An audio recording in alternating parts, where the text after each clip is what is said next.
நிகழ்ச்சியில பார்க்க போற படம் பண்டிகை. கிருஷ்ணா, ஆனந்தி, சரவணன், பிளாக் பாண்டி, மதுசூதனன், நிதின் சத்யா, ஆத்மா பேட்ரிக் மற்றும் சிலர் இந்த படத்துல நடிச்சிருக்காங்க. அரவிந்த் ஒளிப்பதிவுல விக்ரம் இசையில இந்த படத்தை இயக்கியிருக்காரு. ஃபெரோஸ் தயாரிச்சிருக்காங்க விஜயலட்சுமி ஃபெரோஸ். இந்த படத்தோட கதை: ஹீரோ கிருஷ்ணா ஒரு பெரிய 5 ஸ்டார் ஹோட்டல்ல ரூம் சர்வீஸ்ல வேலை பார்க்குறாரு. ஹீரோயின் ஆனந்தியை பார்த்த உடனே காதலிக்கிறாரு. தக்கல்ல தனக்கு பாஸ்போர்ட் எடுக்கிறதுக்காக பணம் தேவைப்படுது, அதுக்காக அலையிறாரு. ஒரு முறை நண்பன் பிளாக் பாண்டியுடன் ஒரு வைன் ஷாப்ல ஹீரோ கிருஷ்ணா ஒரு கலாட்டால பல பேரை அடிக்கிறாரு. அப்போ அங்க இருக்கிற பெட்டிங் சரவணன் கிருஷ்ணாவோட பலத்தை பாக்குறாரு. உடனே கிருஷ்ணாவை தனியா சந்திச்சு இல்லீகலா நடக்கக்கூடிய சண்டை போட்டியில கலந்துக்க சொல்றாரு. அதனால நிறைய பணம் கிடைக்கும்னு அவரை தூண்டுறாரு. அது மட்டும் இல்லாம தான் பெட்டிங்ல இழந்த பணத்தை கிருஷ்ணாவை வச்சே திரும்ப எடுத்துடலான்னு சரவணன் முடிவு பண்றாரு. கிருஷ்ணாவும் சண்டையில கலந்துக்கிறாரு.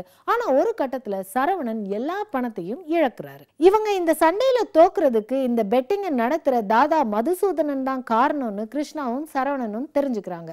உடனே மதுசூதனன் வீட்லயே பல கோடி ரூபாயை கொள்ளையடிக்கிறாங்க. அந்த கொள்ளையடிச்ச பணத்தை வச்சு சரவணனோட வீட்டை மீட்க செல்லும் போது மதுசூதனன் கிட்ட மாட்டிக்கிறாங்க.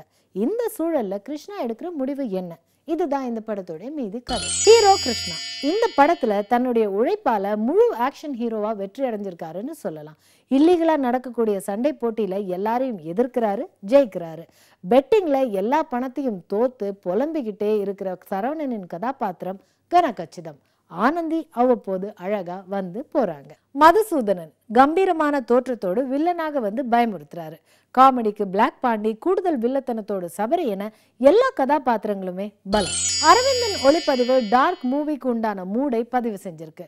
விக்ரமின் பின்னணி இசை காட்சிக்கு காட்சி பதட்டத்தை கூட்டுது. இயக்குனர் ஃபெரோஸ் சென்னையில் இதுவரை நாம் பார்த்திராத ஒரு சண்டை கலாச்சாரத்தை படம் முழுவதும் காட்டியிருக்காரு. சின்ன சின்ன திருப்பங்கள் படத்தின் தொய்வை போக்குது. காட்சிகளை கோர்வையாக்கி இருக்கும் விதம் சின்ன சின்ன புதுமை. மொத்தத்தில் பண்டிகை சந்தோஷம். மீண்டும் சந்திக்கும் வரை வணக்கம் கூறி விடைபெறுவது உங்கள் பிரியதர்ஷினி. நன்றி, வணக்கம்.